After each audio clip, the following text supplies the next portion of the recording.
नमस्कार मित्रांनो, आज जिल्हा परिषद प्राथमिक शाळा पानव खुर्द, तालुका वैजापूर, जिल्हा औरंगाबाद या ठिकाणी आपण शाळेमध्ये शालेय विद्यार्थ्यांच्या मदतीनं एक नवीन उपक्रम घेऊन आलो आहोत। मी सुयोग साहेबराव बोराडे, प्राथमिक शिक्षक, जिल्हा परिषद प्राथमिक शाळा पानव खुर्द। पर्यावरणाची मोठ्या प्रमाणावर हानी होत असते याची आपल्याला परिपूर्ण जाणीव आहे। आपल्यापैकी बरेच जण निसर्गप्रेमी सुद्धा आहात। दिवसेंदिवस प्रदूषण आणि ग्लोबल वॉर्मिंगमुळे पर्यावरणाचा समतोल हा ढासळत चाललेला आहे आणि हा समतोल ढासळू न देणं आणि पर्यावरण संतुलित राखणं हे तुम्हा आम्हा सर्वांचं आद्य कर्तव्य ठरतं। तरच आपण भविष्यामध्ये श्वास घेऊ शकू। तर आपल्याला जर भविष्यामध्ये आणि आपल्या पुढच्या पिढ्यांना जर मोकळा ऑक्सिजन घ्यायचा असेल तर आज आपण वृक्षारोपण करणं गरजेचं आहे। फक्त वृक्षारोपणच करणं नव्हे तर तांत्रिक पद्धतीचा वापर करून आपण वृक्षारोपण केलं पाहिजे। वृक्षारोपण करत असताना जर आपण काळजी घेतली तर येणारी जी झाडं असतील तर ती दीर्घायुष्य असतील, दीर्घकाळ टिकणारी असतील आणि त्यातून पुढील पिढ्यांना नक्कीच फायदा होईल। मानवाने आपल्या स्वार्थासाठी आणि प्रगतीसाठी झाडांची कत्तल चालवलेली आहे, परंतु आपण जर एक झाड तोडत असू तर त्या जागी आपण 10 झाडं लावायला हवीत आणि या पर्यावरणाला आपण जपायला हवं। कारण हे पर्यावरण आपल्याला देताना फुकटमध्ये खूप साऱ्या गोष्टी देत असतं आणि माणूस असा आहे की पर्यावरणाकडून फक्त घेत असतो। चला तर आज आपली सुद्धा जबाबदारी आहे, या जबाबदारीची आपण जाणीव ठेवूया आणि पर्यावरणाला आपण सुद्धा आज काहीतरी देऊया। पर्यावरणाला आपण काय देऊ शकतो तर आपण प्रदूषण कमी करू शकतो आणि झाडांची संख्या वाढवू शकतो। मग झाडांची संख्या वाढवण्यासाठीच आज आपण आपल्या शाळेमध्ये सुंदर असा उपक्रम करतो आहोत, सीड बॉल निर्मिती। आणि या सीड बॉल मधून जी रोपं आपण तयार करणार आहोत त्या रोपांचं आपण पडीक जमिनीवर वृक्षारोपण करणार आहोत, जेणेकरून पर्यावरणामध्ये झाडांची भर पडेल। धन्यवाद। चला तर मग आपण बनवूया सीड बॉल्स।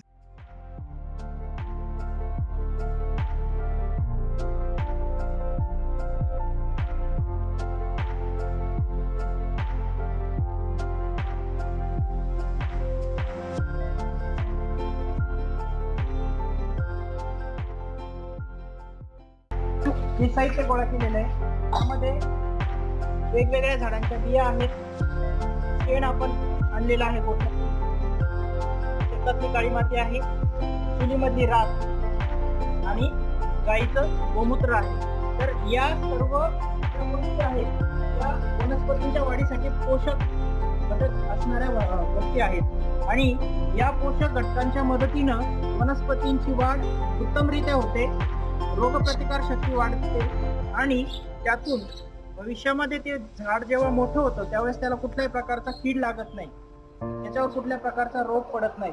आणि जी काही पोषक द्रव्ये आपण शेती करत असताना शेतकरी रासायनिक खतांचा वापर करून वनस्पतींना पुरवत असतात, त्यापेक्षाही जास्त गोष्टी या निसर्ग निर्मित घटकातून मिळत असतात। तर यांचा वापर करून आपण आता एकत्रित मिश्रण बनवणार आहोत आणि नंतर त्या मिश्रणामध्ये आपण या बिया गोळा केलेल्या आहेत, या बिया त्या सीड बॉल मध्ये, सीड बॉल म्हणजे काय, बियांना काय म्हणतात, सीड। आणि या मिश्रणाचा आपण एक चेंडू सारखा गोल आकार बनवणार आहोत, त्याला बॉल म्हणायचं आणि त्या बॉल मध्ये एक एक सीड आपण टाकणार आहोत आणि त्याचा सीड बॉल बनेल। आणि हा सीड बॉल तयार झाल्यानंतर तो 2 ते 4 दिवसांसाठी आपण त्याला ठेवणार आहोत खोलीमध्ये आणि त्यानंतर त्याचं आपण रोपण करणार आहोत। ठीक आहे, चला तर मग आपण आता या वस्तूंचं मिश्रण बनवून घेऊया। सर्वप्रथम आपण काय करतोय, आता माती एकत्र करून घेतोय। विद्यार्थ्यांनी वेगवेगळ्या शेतांमधून माती आणलेली आहे। वेगवेगळ्या ठिकाणाहून माती आणल्याचा फायदा असा आहे की वेगवेगळ्या ठिकाणच्या मातीमध्ये वेगवेगळे पोषक तत्व कमी अधिक प्रमाणामध्ये असतात। तर आपण सर्वप्रथम आधी सर्व माती एकत्र करून घेतो आहोत।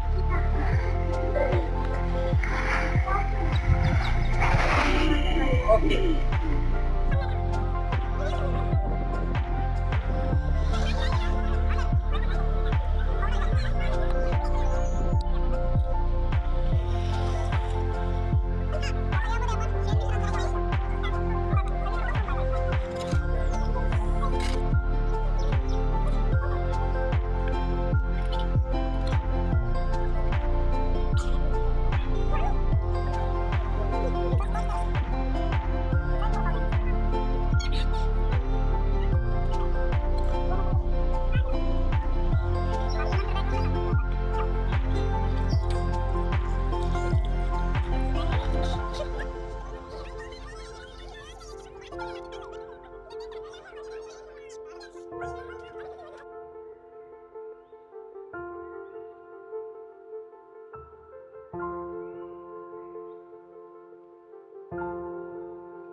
आता आपण जो सीडबॉल तयार केला होता तो 4 दिवस सुकलेला आहे.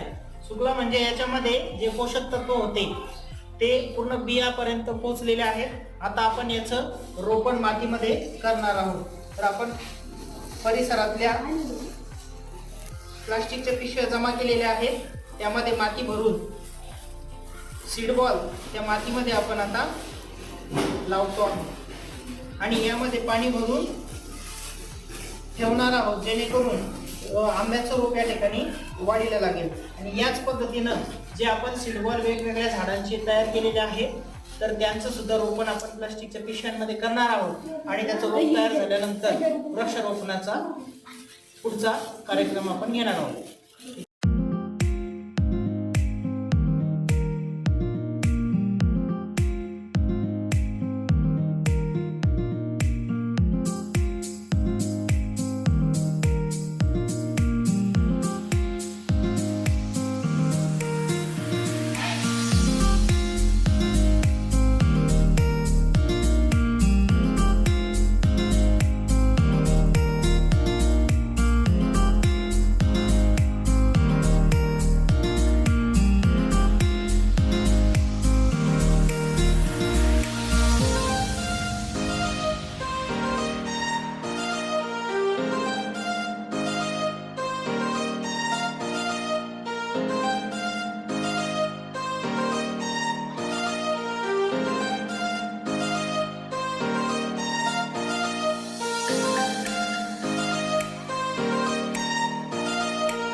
विद्यार्थ्यांनी सांगितल्याप्रमाणे टाकाऊ कॅरी बॅग आणलेले आहेत, त्यामध्ये मातीसुद्धा त्यांनी आणलेली आहेत. आता प्रत्येक विद्यार्थ्याला सीडबॉलचे वाटप करण्यात आलेले आणि हे विद्यार्थी आता मातीमध्ये सीडबॉल लावणार आहेत. आणि सीडबॉल दाखवा तुम्ही सर्वांनी. सर्वांच्या हातामध्ये सीडबॉल दिसत आहेत आणि त्यांनी पिशवीमध्ये आता ते लावायचे आहेत.